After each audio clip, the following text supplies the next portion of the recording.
It's time for another Disney Parks News Update. Hello everyone, Wade for the Kingdom Report back at it one more time in one of the busiest Disney Parks News weeks we've ever seen.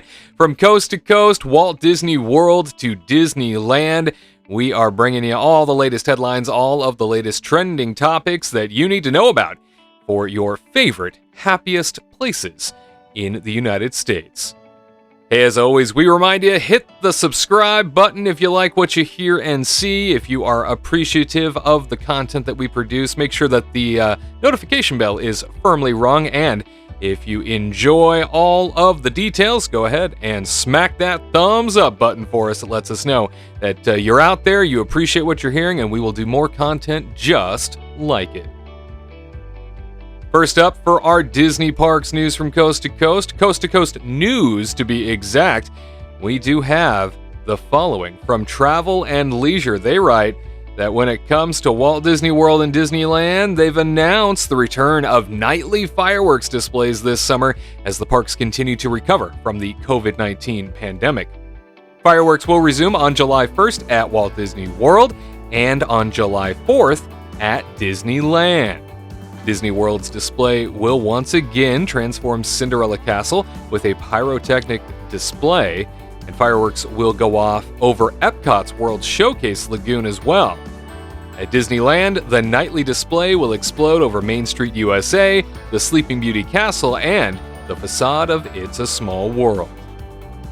The theme park stopped their nightly fireworks displays during the pandemic, really just in a way to prevent visitors from crowding.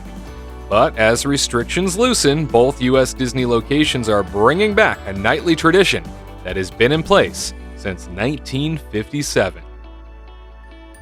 Quote, as we continue to see more communities adjust and ease COVID-19 guidelines, there's a new sense of optimism with many positive signs moving forward, close quote, a Disney Parks blog post read. It continued by saying, we're encouraged by it too, seeing more families making travel plans, friends dining out together more often, and more Americans returning to work. And at Disney theme parks, we're gradually bringing back more of our beloved park experiences, close quote.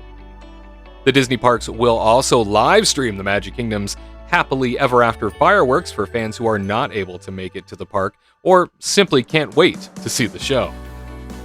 Over the past few weeks, COVID-19 restrictions have been lifting at theme parks throughout the country. Earlier this week, Disney World made face masks optional for vaccinated visitors in most areas of the park, and Disneyland followed soon thereafter. Masks are still required on public transit areas like the monorail. The park also relaxed social distancing guidelines and discontinued its temperature checks at the gate.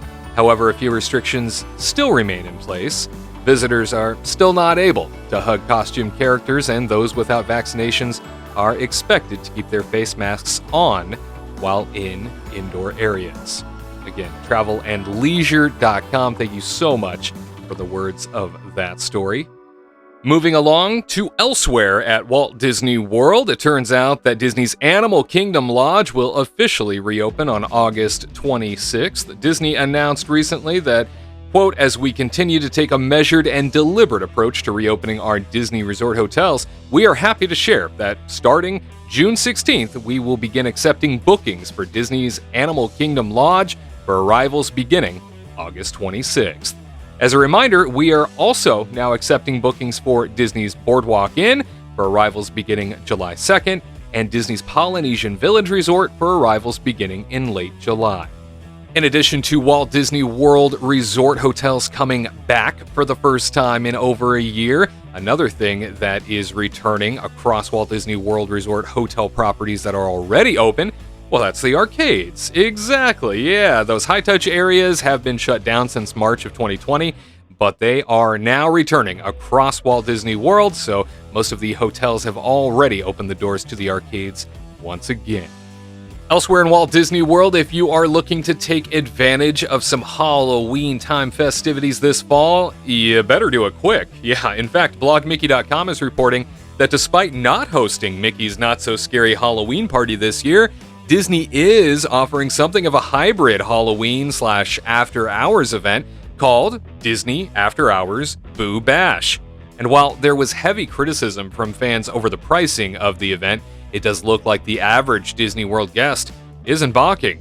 In fact, 8 dates are already sold out, and that includes opening night of August 10th. In addition to that, the other dates sold out are as follows: October 5th, 8th, 12th, 15th, 19th, 29th, and of course, Halloween, October 31st. If you're somebody that is looking to take advantage of the Boo Bash, you might want to do so quickly. It looks like these dates are selling out far quicker than anybody could have imagined, especially with general ticket prices starting at $129 and then, of course, ramping up to $169, all depending on when you choose to buy. The dates start August 10th, run through August, September, and October, and of course is not your typical Mickey's Not So Scary Halloween party, so things are modified both in entertainment and the way in which the after hours event is set up. So all things you should definitely look into. You're going to be spending that kind of money. Hopefully you do review exactly what's being offered for this event. As mentioned in the Blog Mickey story, lots of criticism when it comes to the price tag, especially given how short the event is. So all things to consider if you are planning on visiting Walt Disney World this fall.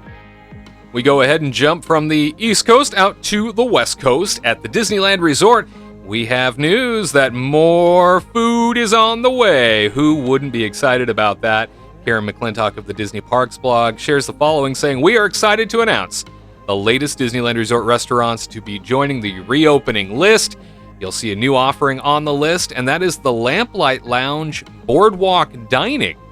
She says, "Enjoy patio dining at Lamplight Lounge with a few new menu items featuring select signature Lamplight Lounge offerings. Reservations are not needed. In fact, it's walk-up only for Lamplight Lounge Boardwalk Dining. But of course, you can still make a reservation to dine downstairs at the Lamplight Lounge." Now, over in Disneyland Park, new items to the list of what is reopening dining-wise there happens to be Maurice's Treats. Yeah, right there next to the Princess Meet and Greet location. So that'll be reopening on June 24th. And Edelweiss Snacks reopening on June 24th as well with that mobile order capability. So we like to mention that we've already sort of outlined everything that's coming back as of June 17th in a prior broadcast, but we did leave it there for you so that you can take a look. We move along, though, to Disney California Adventure Park, and they are adding a couple of options as well, not just the boardwalk dining that will be opening up on June the 24th, but you are also able to enjoy yourself some Jack Jack Cookie Num Nums all over again, also opening June 24th, and Cozy Cone Motel Popcone is coming back on June 24th as well with mobile ordering availability. All great news. I know a lot of dining locations are definitely something that's going to be welcomed in this environment where, as capacity seems to be increasing and lots of engaged fans return to Disneyland, especially given the fact that so many restrictions are being rolled back, it's now more popular than ever. So this phased reopening process of adding more as additional theme park fans come back is so important, and it's great to see that multiple locations are also returning in short order.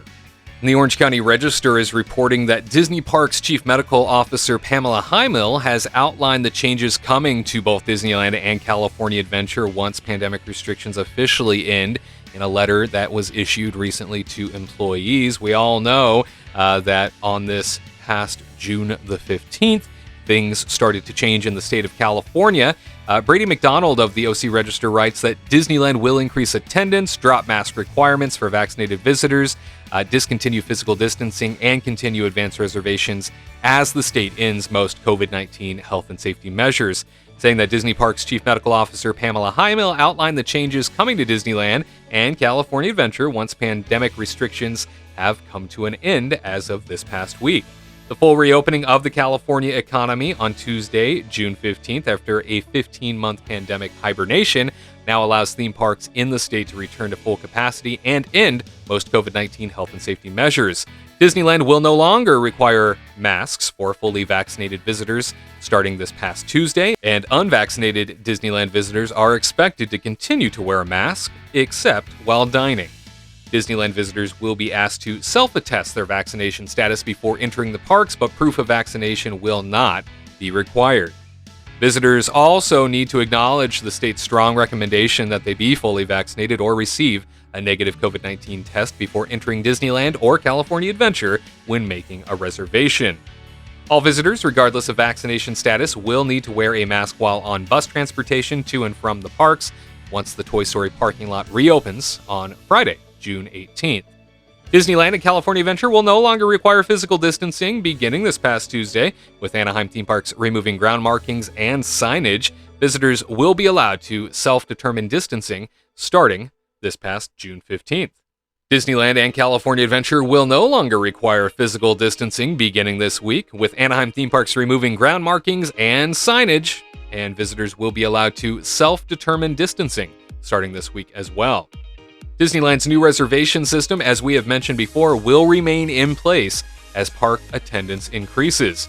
Quote, as we have realized the benefits of reservations in helping to manage guest visitation and provide an even better experience, our reservation system will continue and we will gradually increase attendance as our operations allow, Heimel said in the letter. Disney's Paradise Pier Hotel will reopen this week, and the Disneyland Hotel will return on July the 2nd, both with reduced capacity. Some Disneyland and California Adventure experiences and entertainment will remain closed. More than 24 attractions and 24 eateries remain shuttered at Disneyland and California Adventure at the moment, and Disneyland will also drop on-site temperature checks, which has already happened this week for visitors and employees as well. Employees are still required to conduct a temperature check as part of their at-home health screening prior to reporting to work. And Disneyland employees will continue to wear masks regardless of vaccination status and maintain 6 feet of physical distance based on state guidance, according to Heimel. Disney employees required to wear a face shield in addition to a mask may wear an N95 mask, safety glasses, or face shield beginning this past Tuesday, along with their company-issued mask. Again, our many thanks to Brady McDonald for this very story coming out of the Orange County Register. All right, so it looks like several of those topics we have already touched on within that Orange County Register story, even this past week. I think we've touched on it in a variety of updates. A lot is changing very quickly, so we did want to reiterate some of those because we get tons of questions here at the Kingdom Report, lots of comments left even after we cover this in our updates, so we are repeating some of these for the sake of everybody understanding exactly what's going on, especially since this is so fluid, especially since this is changing so much and so quickly. Definitely something that we wanted to reiterate when it comes to attendance increasing, when it comes to mask requirements, when it comes to where you should be wearing these things and where you shouldn't be. All things we definitely wanted to repeat for the sake of everyone understanding what's happening, especially as more of those theme park visitors we know, they're all heading towards Disneyland right now with so many restrictions that have been scaled back. So you let us know in the comments section, are you somebody who is looking forward to heading back to the happiest place on earth? Are you pumped to see fireworks coming back online at both Disneyland and Walt Disney World?